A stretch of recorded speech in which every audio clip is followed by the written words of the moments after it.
Hey guys, it's good to see you. It's good to be in contact with you after these last week and a half where we haven't been able to really be able to see each other or anything else. We hope everyone is home, everyone is safe, and that everyone is doing all they can to stay healthy and well during these days of dealing with COVID-19. I know some of you are scattered all over, some of you are in Europe, some of you in other places, and we just hope that you are doing well, that your family's well. We know it's a strenuous time. It was a difficult time of getting off campus and had to do things very, very quickly. I think, though, in the last almost 2 weeks now, where we've not been able to have class and so on, we've realized the necessity for the actions that the school took, and that everybody is much safer being at home and trying to quote unquote social distance, as the word is being thrown around now. Trying to make sure that we're all staying as healthy as we can in these days. So, in response to that, then, what we're going to do for the rest of the semester, as I mentioned in the email the other day, is I will be doing at least one lecture weekly. I'm posting it on YouTube because I know some of you are in different time zones, different countries, and so on. So I didn't want to try and do live lectures. Although some are doing that, I know. I just didn't think it would be the best way for us to do. Just because you guys are so spread out. So I'll be doing a lecture video, and along with the video, you'll find on campus, on Canvas, that there is a PowerPoint presentation that you can pull up and that you can use the PowerPoint presentation right along with the video. So that way I don't have to try and be writing things on a board and so on while I'm doing the video. I can actually just do the PowerPoint. You can pull them up side by side. So you can listen to me, look at me, but you can also refer to the notes and things that you've got. And I will actually be working off the same outline as is on the PowerPoint. So that way we're simpatico with what we're looking at, what we're talking about. Also, we will be trying to do this not only on a weekly basis, but of course you'll have your regular homework assignments as you have been all semester long, where things will open up on Sunday night, and then we'll be due the following Sunday nights. You still get a week on all your assignments, just like we've been doing things. And of course, any tests and of course finals now will all be done online as well. And of course, all that will be essays, just like the first test that we did earlier in the semester. So other than not being in the same room together, things really haven't changed that much for this particular class with our GPS 110, which I'm glad to say is the case. So for all you guys out there attending, trying to do all your other classes and things, I hope those are going smoothly. I know it's a difficult thing trying to change gears in the middle of a semester. Believe me, it has been a whirlwind of activity, not only at school, but for me at the church and other places with my wife's work and just all the things going on. It's just crazy days, unprecedented. I know people using that word a lot, unprecedented times, but it really, really is unprecedented. I turned 53 this past Wednesday. Yay, my birthday, right? It was a really weird birthday because I had to stay home. 53, and I've never seen anything like this in my life. And talking with my parents, who are now in their mid-70s, they've never seen anything like this in their life.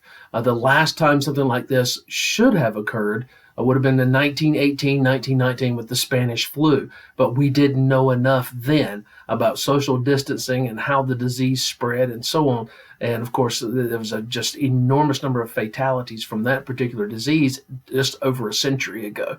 So really is strange days for everyone. But thanks to the marvelous technology, and I know we talk bad about technology sometimes, this technological nightmare of a life, as I phrase it.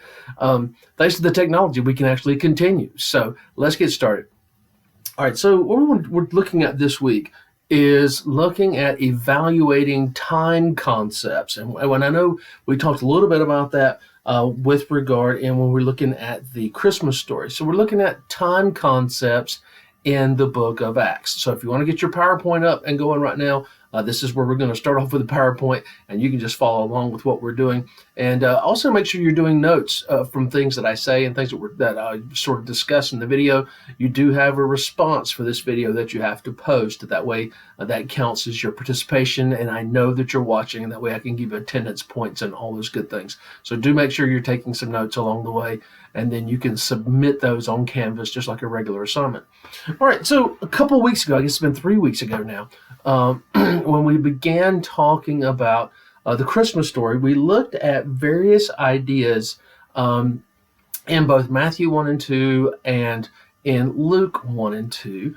And then we also talked about, I guess it's been 3 weeks ago now, the idea of messianism. When we talked about messianism and how we looked at a lot of different scriptures in that particular class about how this idea of the Messiah, which really sort of comes to fore in the Christmas story, developed over time.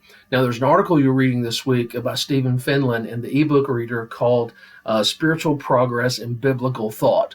And that's a very important article, and you're going to want to read that. Of course, you have to submit notes for that. It's only about 3 pages, so it's not that long an article. But it has a very important idea about how we look for things and the things that we deal with as we watch ideas progress. Okay, so with regard to with the Christmas story, what I want to point out with the things that you've looked at with the Christmas story, and hopefully that you became aware of the more that you were working with those passages, is 2 ideas. And those 2 ideas is this: there's different ways of determining time factors in something that you're reading. Okay, those 2 ways are non-specific and specific. Okay, in the Christmas story, in the Gospel of Matthew has a lot of non-specific time ideas.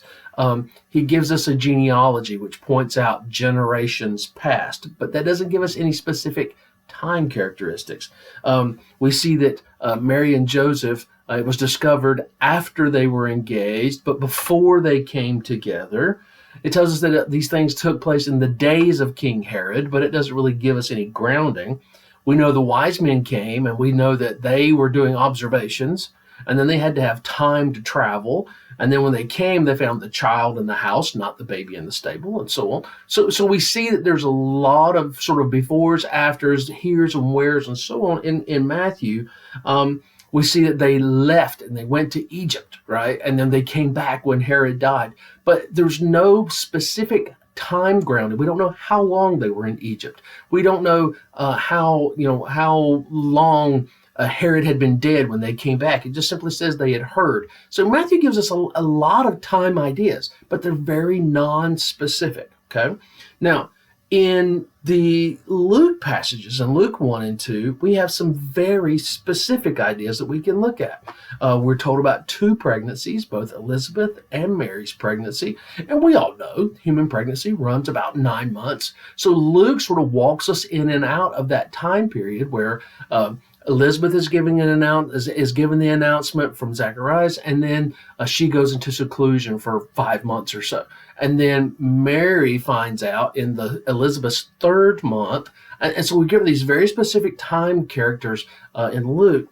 Also, Luke tells us, in the days of Caesar Augustus, in Luke chapter 2, Caesar Augustus, in the time of Quirinius, in the time of all these different people. Now, although he doesn't ground us specifically in the years, we can get those things from outside sources. He does give us some very specific ideas from Judaism. And we talked about those just a little bit, how after Jesus was born, 8 days later, they took him to the temple. So that's a very specific figure. And then the purification sacrifice that, if we did a little research, we'd find out was 40 days after the birth of the child. So Luke gives us some very specific time figures, as far as people, places, involving all this medical stuff, as well as just life and Judaism in itself. So some very, very specific ideas. So through the Christmas story, then, we learn something very specific, okay? Sort of the summary ideas, and there's a slide for the summary ideas.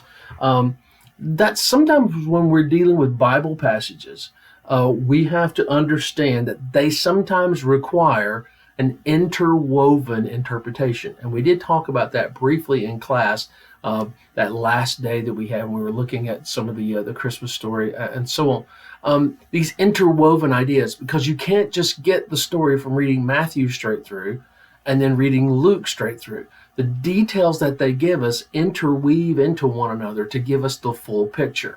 That's not simply the case with the Christmas story. It's the case in a lot of different things in the Bible, particularly if you were looking at 1st and 2nd Kings and 1st and 2nd Chronicles in the Old Testament. There's a whole lot of the interweaving that you have to do to get the full picture. Okay, it's just about being thorough. Now, most books, of course, aren't written that way. But if you read 2 different books by 2 different authors on the same topic, you would probably have to do some of that same type of interweaving. And that's one of those things you learn to do as you go on in your academic career and you start going into grad school and you're working on a master's and a doctorate and so on, where you start compiling lots of pieces of information into a cohesive whole, okay? So also, we find out from the Christmas story, sort of the second summary idea is this, that the passing of time in things that we're reading is sometimes really easy to see, like we see in Luke. Sometimes it's not. Sometimes it's specific. Sometimes it's very non-specific. Sometimes it requires a lot more work and a lot more digging, okay? Now, the internet and the technology has made that far more easier than what it would have been years and years ago. A specific time reference from Luke. Luke chapter 3, verse 1 says, in the 15th year of Tiberius Caesar. Now, although we don't know in the Bible what year that is, we have so many historical sources from ancient Europe and so on that we know Tiberius Caesar reigned from 14 AD to 37 AD. So when he says the 15th year, we know it's somewhere around 29 AD. So some of these very specific things we can ground. Luke 3:1 also says, when Pontius Pilate was the governor of Judea. Pontius Pilate ruled from 26 to 36 AD. So here we can nail down by pulling these outside sources, and with the Bible sources, we can get a very full picture of what's actually going on. If you wanted a non-specific, just sort of a more modern reference, not a biblical reference, if you ever heard the phrase, a dark day in Dallas. A dark day in Dallas. Now, this is something from even before I was born, but this dark day in Dallas was a phrase that actually relates to and is referring to the assassination of John F. Kennedy in Dallas on November the 22nd, 1963. But it was used as a sort of as a reckoning by my parents' generation of referring to that day, a dark day in Dallas. Bible reference for that kind of non-specific idea? Genesis 1:1, in the beginning, God created. We know there's no specific time indicated on that. We've read through those materials and we know there's a whole lot going on in that creation idea. So the Christmas story at least reveals to us some of these things, but we can find them in a lot of other things as well. So it's in some ways it's kind of like being a history detective. Okay, as you're reading Bible passages, sometimes you have to reach out and find other places, and we'll see some more of that as we get further down into our lesson for today. Now, as we're looking at, quote unquote, the book of Acts, because that's the actual biblical book that we're looking at this week for most of our information, is the book of Acts. Acts follows the Gospels. You have all four Gospels, Matthew, Mark, Luke, and John. And then you have the book of Acts. Book of Acts is actually written by Luke, who wrote the Gospel of Luke. It's sort of the second part. It's the sequel to Luke's Gospel. But Acts gives us and really sort of serves as the primary source of information for the early years in the Christian church. And this is on your next slide, by the way. So the early years of the Christian church, really the first 3 decades, are covered by the book of Acts. It's been labeled the Acts of the Apostles for a long time. Truth be told, when you study the book, you read the book, a better title would be the growth and spread of the gospel, or even the movement of the Holy Spirit. There's a lot more focus on those ideas than there are actually Acts of the Apostles. The book actually only really discusses in depth 2 people, the Apostle Peter and the Apostle Paul. The Apostle John is mentioned in there several places, but the real focus is Peter and Paul. So it's kind of hard to say the Acts of the Apostles, where you're thinking, oh, it's not 10 or 11 people that we've got to deal with, but it really only refers to 2. So maybe we really would not like a better word traditionally. So even in the book of Acts, if we're talking about these specific and non-specific time references, okay, there's a list of them on the slide that you have. Acts 1:3 says it was 40 days that Jesus appeared to the apostles before he ascended, 40 days post-resurrection. Acts 2:1, the day of Pentecost is when Acts chapter 2 begins. Pentecost is the closing festival of the Passover season, and Pentecost is the 50th day, which always occurs on a Sunday. It's the 50th day after Passover, and Jesus, of course, was crucified at Passover, and so on. So we have a very specific time there. Acts 4:32 says that the people had begun to change the way they were living. They're living in a communal lifestyle. The Christians were changing the way they did things. They weren't living necessarily so much as traditional Jews anymore, but they began to develop this very communal thing. Now, that's something that would take time. That's not something that happens in a matter of weeks or even months. By the time we get to Acts chapter 4, we're actually several years along in the events following the Gospels. Acts chapter 6 tells us that there was growing influence amongst the Jewish priesthood by Christianity. There again, from Acts chapter 4 with the community to now there being an influence among the Jewish priests. There again, that's time passing as it's becoming part of people's lives and a normal part of people's lives, and it begins to influence other people around. So there's some very distinct, non-specific time references there.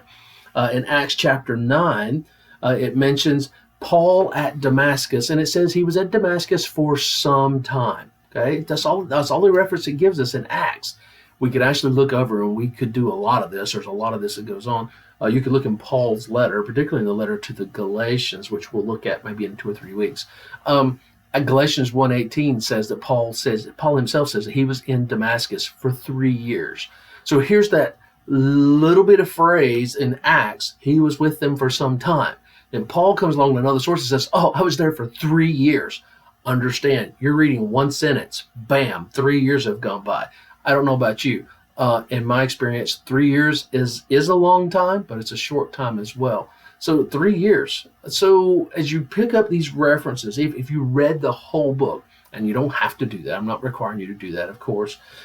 Acts 19:8 says that Paul spent 3 months in Ephesus. So we get some very specifics, very non-specifics. If we can find some specifics in Acts that are mentioned as non-specifics somewhere else, we find very non-specifics in Acts that are very specific in other places. So here again, if we wanted to do a full chronology of the New Testament era, especially that first 30 years, we have to pull from all over the New Testament. It's a really neat exercise. You can learn a whole lot from doing that, but it's very intensive and it takes some time to do. So I don't want you to, I don't expect you to do a whole lot of that. So all right, so we have these very specific and non-specific time elements. Okay. Now your next slide says that what we're looking at particularly in the subject of your quote-unquote test, which is your major writing assignment for this week, is the sermons that we find in the book of Acts. Okay, now whether or not you've gone to church at some point, whether or not you've been in church, or whether you've never been in church, everybody sort of has an idea of what a sermon is about. Sometimes sermons are messages of hope and inspiration, and they're very encouraging. Sometimes sermons are harsh and they're cutting and have messages of judgment in them. Sometimes they're about presenting the gospel about who Jesus is in the Judeo-Christian tradition, but sometimes sermons are also about other things. So funerals typically contain smaller sermons. Weddings sometimes contain sermon ideas. So we want to look particularly in the book of Acts. We want to look at some of the sermons, because here's the thing. The sermons and the content of the sermons in the book of Acts are one of the most striking elements of the entire book. Yeah, there's a lot of historical things there and things that we can look at and look for as we're reading Acts. But those snapshot pictures of those sermons as they're presented to us are very, very important. Now, you're actually going to look at, you yourself are actually only going to read 3, okay? There are a number of them through the course of the book of Acts. But the first 2, as you see on your slide, are by the Apostle Peter. First one is in Acts chapter 2. The second one is in Acts chapter 3. The third one that we'll look at is delivered in the words and in the mouth of Stephen, who is one of the first deacons in the church. He's not an apostle. There again, Acts of the Apostles, and there's other people involved. He's one of the deacons, first deacons chosen in Acts chapter 6. And Acts chapter 6 says a whole lot about Stephen. But the 7th chapter is Stephen's message. And boy, is it something else. It is completely very, very different from Peter's messages and so on. Then there are actually 4 short messages delivered by the Apostle Paul that we see in the book of Acts. One is in Acts chapter 13, one is in Acts chapter 17, one is in Acts 24, and one is in Acts 26. The one in Acts 24, not a sermon as much as it is some of the others, but there's enough elements there to really sort of consider it that way. It's really more Paul's quote unquote his story of coming to faith. It's more a testimony than a sermon, but it still qualifies. So we've got this is 7 right off the bat that we found in the book of Acts. I'm not going to have you read all those. Okay, it's a lot of material. There's enough material for you to read, but just doing the first 3. Okay, now as we look at this idea then of these time concepts. I've given you an article to read this week. It's in your ebook reader, right? Not the textbook, but the ebook reader. And it's an article by Stephen Finlan, and it's called Spiritual Progress in Biblical Thought. Spiritual Progress in Biblical Thought. Now, the idea is this, okay? Just as I mentioned earlier with Messianism, we talked about that. Ideas grow and change over time, okay? We experience that here in America in a lot of ways. We experience that with regard to legal ideas. You know, an idea that may have been put in as a law during Puritan times, right, in the middle 1600s, late 1600s here in America, would be seen completely different in today's society as a legal idea, and so on. Legal ideas shift and change over time, right? Ideas of, and we're in this huge period of flux right now where people are wondering and pondering and dealing with ideas of gender identity and gender equality and all these other movements and ideas that are a part of that. Those are very much an expression of the time that we're in right now. 50 years ago, even beyond that, a lot of those things were not a part of what society was dealing with at that time. In the 60s, it was the civil rights movement and lots of other ideas dealing with the hippies and the full, rejection of authority and so on. So you can look at time and you can look at a time period and say, okay, this is sort of the identifying things. It's always looking back, but these are the identifying characteristics, right? So this article then by Stephen Finlan is the spiritual progress of biblical thought presents this idea. You can take an idea in the Old Testament, and if you chase it all the way through the Old Testament, you will see it grow, you'll see it adapt, you'll see it change, you may see it completely rejected before it's over with. And he takes really sort of one idea and says, this one idea he's going to chase from the 8th century to the 5th century BC. In other words, he's looking at over a course of about 300 to 350 years, okay?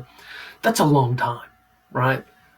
But as a consistent group of people were reading this book over an extended period of time, they also would see those ideas grow and shift and so on. And basically, just sort of in summary, and you need to make sure you read this article because it will affect the way that you do your test, okay? He says, where it starts out with as directions as to what not to be like. In other words, it tells you, if you're doing this, you're wrong, okay? He starts out with the prophet Amos and says, that's where Amos is at. This is what you do. This is what you're doing wrong. Don't do that, right?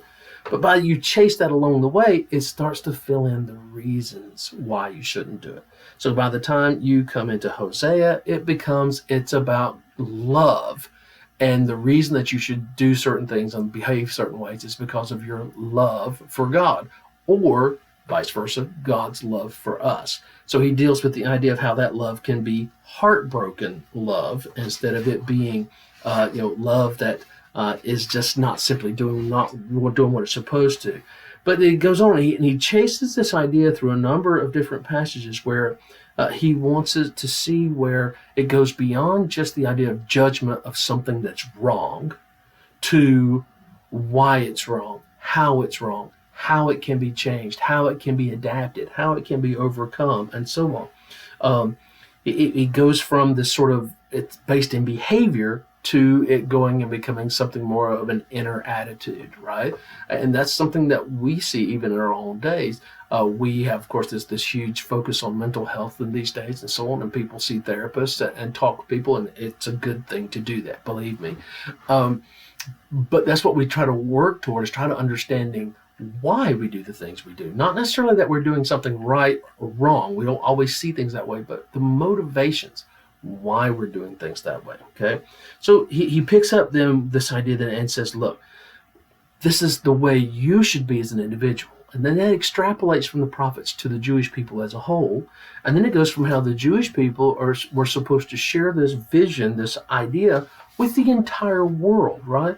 So this idea of what starts out as retribution, right, and judgment, a very, very harsh idea, over time becomes God's broken heart, God's reconciliation with human beings, God's being patient, right?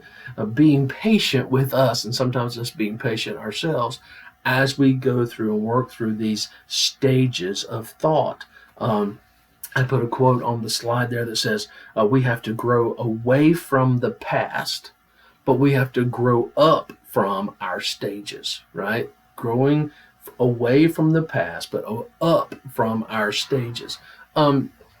This is kind of the idea of maturity. As we age and as we grow ourselves, right? We have certain ideas when we're children that as we become adolescents and then teens, and then, as we enter into adulthood, a lot of our ideas and our ideas change and they shift over time. That's what we call, quote unquote, growing up, right? It's this idea of maturity. But the vision that Finlan is dealing with here is this idea, and it's actually on the next to last page of the article. It says that it moves from a judgment of evil to presenting visions of mercy, healing, repair, and progress. Because, it's one thing to tell somebody that they're doing something wrong, okay?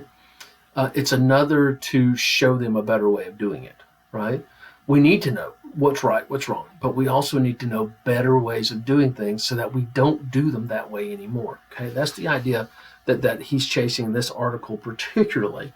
So, but the idea I really want you to draw from the article is the evolution of ideas, okay? In other words, ideas change over time. Now, the reason we have to be sensitive to that when we're reading in the book of Acts, right? Understand, like Finlan says, as it says on your slide, it doesn't mean progress is always smooth. It doesn't mean progress is always steady, or that every generation is smarter than the one before it. It's amazing things that the ancient world knew and understood that we would do well to remember today, that a lot of people set things aside and think, oh, we're just so much smarter because we're so much more technologically adept. I'd like to see most of us understand the technology that was used to build the pyramids in ourselves, because we couldn't do it, and the ancient Egyptians managed it. We couldn't do it ourselves. We had to do a whole lot of study to understand the engineering involved. So just because something is old doesn't mean it's bad. And just because something is new doesn't mean it's right, okay? But, so Finlan sort of pulls out some of those ideas for us. Okay, now, so to take this idea of progress, to take this idea of the evolution of thought, okay, and apply it to the sermons in the book of Acts, okay? So the way we're going to do this is we're actually just going to look at the first three. We're going to look at the 2 by Peter, and then the 1 by Stephen. So we're looking at Acts chapter 2, Acts chapter 3, and Acts chapter 7, okay? To overcome this and to invoke this idea of time aspects, you have to read carefully. Now, we could go through, excuse me while I adjust, not the most comfortable chair in the world. What we have to do is look at each of the sermons and look for the things that are common. Look for things that are common between them, and then look for things that seem to develop and change over time. Because understand, you're reading one in one chapter, and then you're reading one in another chapter, and time has gone by, okay? As the old song says. All right, so let's look. The next slide I think you have, slide number 7, is called The Elements of Peter's Sermons. And we're going to look at the first one, which is in Acts chapter 2, verse 14 through 41. Now, some things that we want to notice right off the bat, okay? Notice in Acts chapter 2, it begins right off the bat in verse 1. It saying that it was the day of Pentecost. And I mentioned what Pentecost was a while ago. It's that 50th day celebration, okay?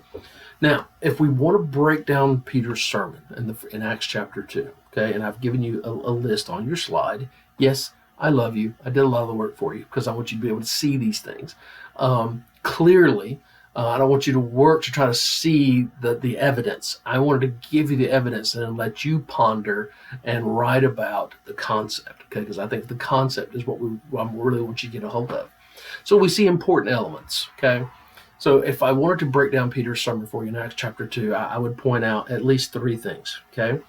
How many quotes there are, and extensive quotes, they're long quotes of the Hebrew Scriptures, or what we call the Old Testament, okay? There's a lot of inclusive language that Peter uses, where he literally is identifying himself with his audience. Now that's very important that we do that kind of thing when speaking to any whether you're doing public speaking class or if you're delivering a speech or whatever the case may be, whether you want to be inclusive or exclusive from your audience. Okay, that's important. And then, the burdensome part of Acts chapter 2, Peter's first sermon, is how he handles the accusations. Okay, now extensive quotes. He quotes at large from the book of Joel, which is one of the small prophets, one of the small prophetic writings at the end of the Old Testament, where the sun is darkened and all these the Spirit being poured out on people. It's a rather long quote there in Acts chapter 2. And then, of course, he quotes 2 different places from the Psalms. Now, this gives us some evidence to the fact that, of course, these are scriptures that Peter, as an individual, if we're going to accept that these were actually delivered by Peter, and we do have to sort of rest on that premise, that we won't get into all that. But if we see this as it's presented to us, okay, so what we would find in Peter is someone who's familiar with the Scriptures, someone who has read the Scriptures, someone who really, really loves the Scripture, because the Scriptures that he used are extraordinarily powerful. But notice he uses Scriptures that are focused on the situation. So the prophets and the apostles are out in the streets preaching on this day of Pentecost in different languages. Peter links it directly to Joel chapter 2, which is something that people had read and were very familiar with. The Scriptures in Joel had been around for 600 years at this point, and people were used to thinking in those ideas that this is a prophetic movement, this is an act of God. So he's using the Scriptures to describe the situation, what's going on. Now, insofar as the inclusive language, I've got I've got at least 5 ways in which Peter includes himself with his audience. In verse 14, he says, "My fellow Jews." In verse 22, "My fellow Israelites." In verse 29, "Brothers and sisters." And then verse 36, "All the house of Israel." And then verse 39, "You and your children." So he draws upon this draw. He knows his audience. He knows these are people that he identifies with and that they would identify with him, being Jews, being Israelites, and so on. So he's drawing upon some very deep traditional ideas, right, which go back through a lot of time. And we've talked a little bit about that along the way. It goes back at least 1,000 years from the time where Peter's alive. It goes back to King David, if nothing else, if it doesn't go back further than that. But most scholars will say, well, it's at least around 1,000 years, okay? So we have these very inclusive ideas, right, of his audience, who he's speaking to, how he's speaking to them, and so on, okay? So be sensitive to those ideas, because he's appealing to people who are like him, okay? He's appealing to people that are like him and who have some of the same similar understandings as him, people who would understand the Scriptures in the way that he understood it. And then he pulls out the last couple of verses there, and he indicates to them that this is something that they can't escape simply because they don't want to hear it. He includes them in the events of what happened with Jesus being crucified. In verse 22, he says, "These things, this man that was revealed to you, as you yourselves know." That's something to say to your audience, that they know what you're talking about and that they should understand what you're talking about. Okay, that's important. In verse 23, he says, You used, notice he's saying, now this is the accusation. You used lawless men to kill Jesus. That's an accusation. Okay? It's an accusation, but notice it's a generic accusation. It's his entire audience. He's not saying necessarily they were the ones who pulled the strings. If we went back and read the crucifixion and the trial and the resurrection stories and all those in the Gospels, we would see some of those who pulled the strings. He's not saying everyone pulled the strings. He's just saying that as a group of people, they're generically responsible for Jesus' death. Okay? And in verse 36, he pulls out the hammer. Verse 36, the one whom you crucified. So notice now, this is a pretty heavy accusation, okay? But because of all the inclusive language, because of all the inclusive references, right, where he's lumping himself in with his audience and where he's drawing them in as part of his audience, they understand and he understands. He also is bearing part of the burden. So he tempers the accusations, right? So this is very important that we see this first sermon. It's very inclusive. It's just drawing everyone in to this place, to this place of guilt. And it's the reaction, right? The reaction at the end of the sermon in those last few verses is remarkable because people are moved by this point of guilt, okay? Now, going to the next slide. Peter's second sermon, chapter 3, right? So we have to understand. So notice what happens, right? Lots of people moved and lots of people joining the church, lots of people joining the way, a lot of people accepting the Christian faith and so on there at the end of chapter 2. It's marvelous, right? Chapter 3, if we get into that sermon, well, it's different. If you sit and you read them side by side, all of a sudden you see a lot of difference. There's nowhere near as many quotes and as much material quoted from the Old Testament in the second sermon as there is in the first one. So we'd have to ask ourselves the question, why? Why not quote all those things like he was the first time? Well, it's a different day. It's a different situation. It's a different group of people. A little bit of time has passed, okay? But there are some things though where he does still invoke some of those Judaistic ideas. He uses phrases like the God of Abraham, Isaac, and Jacob. He uses the phrase his holy prophets and so on. So the people understand he's still speaking from Judaism to Judaism, from a Jewish understanding to Jewish understanding about who they are, how they do things, why they do things the way they do. Okay, and there are some quotes. There's one major quote only from Deuteronomy 18. But if you notice, if you read that quote there in the middle of that sermon in Acts chapter 3, it ends with a threat of judgment. That quote from Deuteronomy 18, 15 through 19. It includes a threat of judgment. So notice the accusation and the tone of the accusation is a wee bit sharper. Okay, he still uses inclusive language. Verse 12, my fellow Israelites. Verse 17, brothers and sisters. Right. But the accusations get harder, okay? Verse 13, you handed him over and denied. Verse 14, you asked for a murderer to be released to you. Verse 15, you killed the Messiah. Verse 17, you acted in ignorance just like your leaders did. Verse 26, turn from your evil ways. So notice the first sermon ends with this appeal. Repent, be baptized, accept the faith, and so on. The second sermon ends with, turn away from your evil ways. In other words, you better change now and realize your guilt in this situation. The tone is different. Why is the tone different? Well, we look at the evidence side by side. We can see all the things that coincide between the first sermon and the second sermon. What's changed? Time. Some time has elapsed. And things have begun to occur, okay?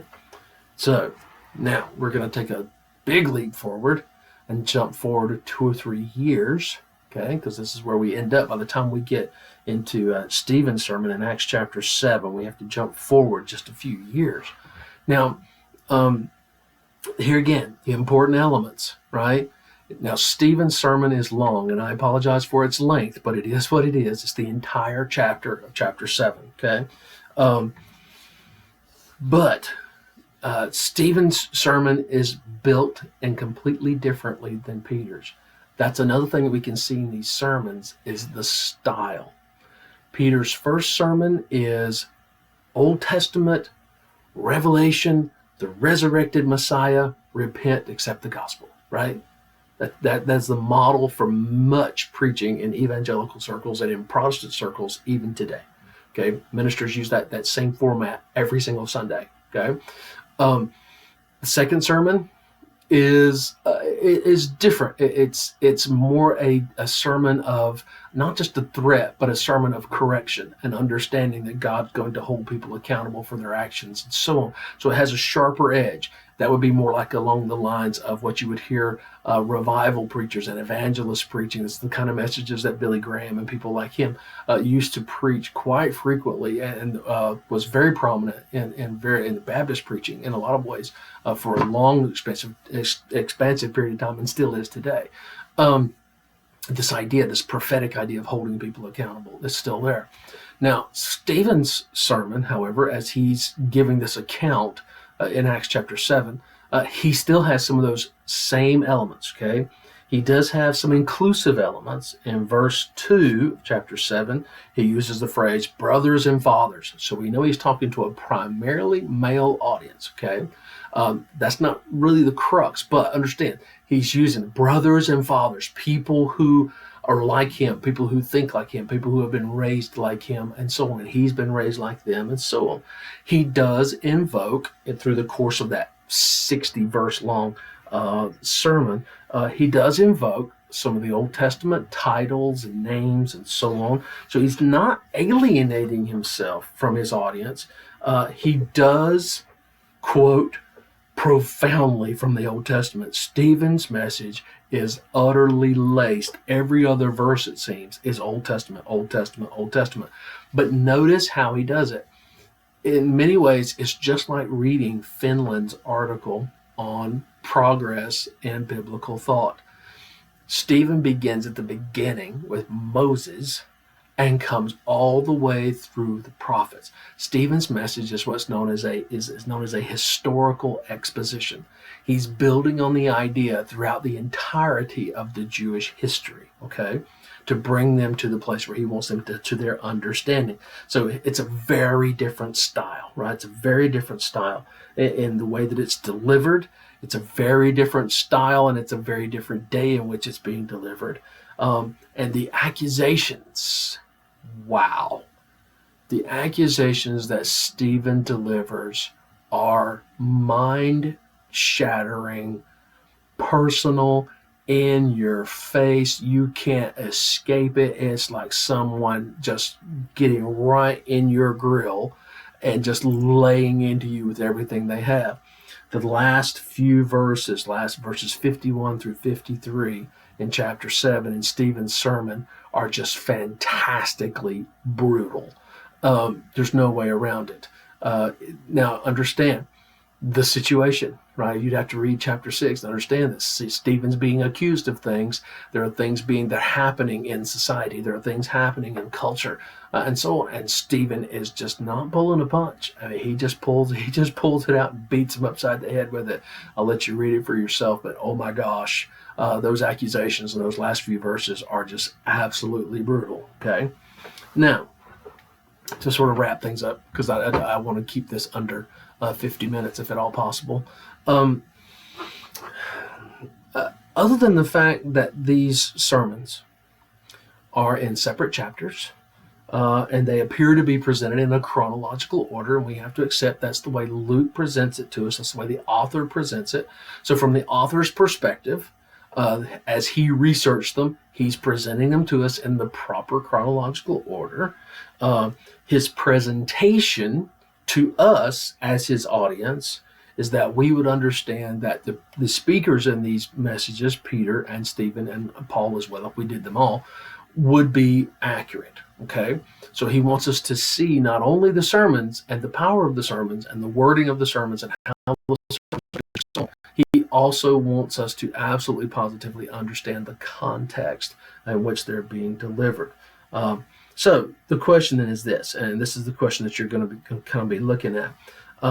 Are there other factors other than just looking at the language and the things that we've discussed up to this point that show the passing of time in these sermons? Are there quote unquote indicators of spiritual progress, as Finlan himself argues, this idea of spiritual progress? So I'll give you some clues, okay? And this is what you're going to be writing about for quote unquote test 2, which is just your writing assignment for this week, right? The big writing assignment is answering this question. So here's some clues. The names and the titles and the descriptions used for Jesus. There's several different ones that even Peter uses between the first sermon and the second sermon. There's some words that get added in along the way that show that they've had a little bit more time to think about that. In the first sermon, he's referred to right off the bat as Jesus of Nazareth. But before that sermon's over with, he's referred to as the Messiah. In the second sermon, he's referred to as the Holy and Righteous One, and so on. And so as these names shift, understand these are developing thoughts. Another passage of time, we mentioned along the way, the form of the sermons.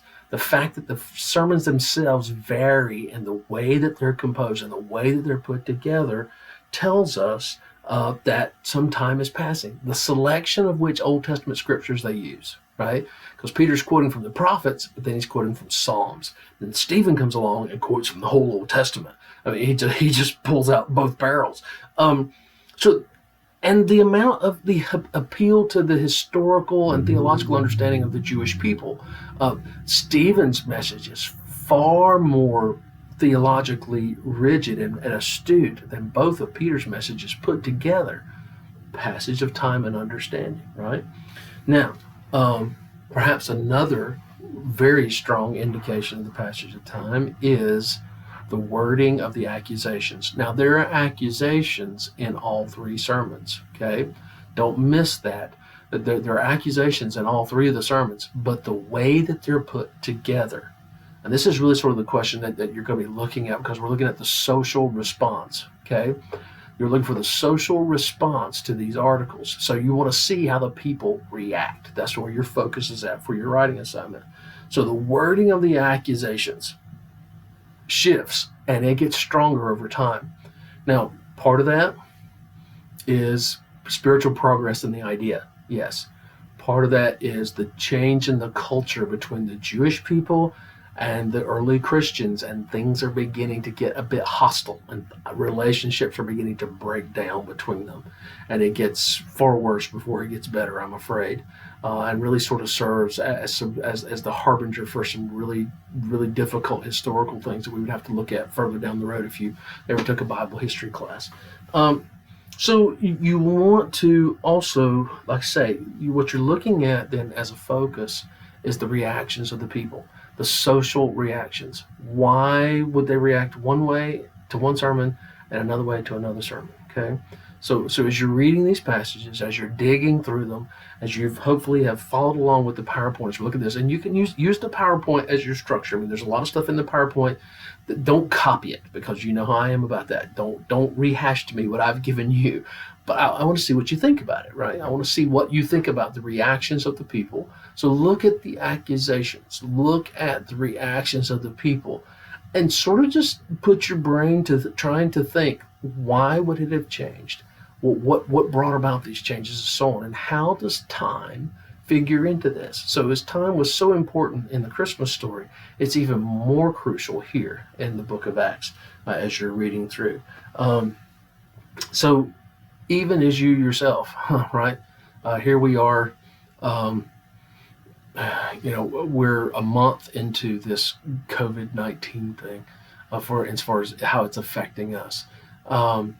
And the way that we thought about it at first, as this virus that was in some other part of the world and it was relatively contained and nobody was really worried about it, to going from that to, oh my goodness, it spread here, oh my goodness, it spread there, and we've gone from that to, Oh man, it's pandemic, and it's in every state in America, and it's in every country in the world practically. And there are tens of thousands of people who are dying, and tens of thousands of people who are infected, hundreds of thousands of people infected, and so on. As our awareness and our idea of this virus has changed in a very short period of time, imagine how much things can change with regard to these types of ideas and these types of presentations in the course of several years. Okay, so as you're working through this, as you're digging along, right, just spend some time, read the passages, open yourself up to it, and really dig in and read and pay attention to what's going on in the passages, and then you'll be in a good shape to write about how these passages and the people reacting and how those things can show the development of time. Okay.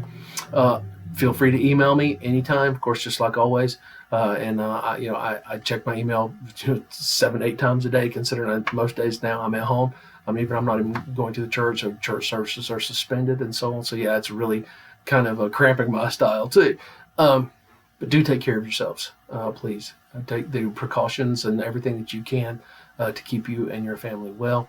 And we will be getting in touch with you by email, of course, in the next few days, and hope that as you're working through this week's stuff dealing with these sermons and so on, that you'll just become a little bit more sensitive and a little bit better of a critical thinker, because that's what we're working on, right? Critical thinking, as we become aware of these issues. Okay, you guys take care. Email me should you need me, and I will see you next week in the next video. Take care, and we'll talk to you soon.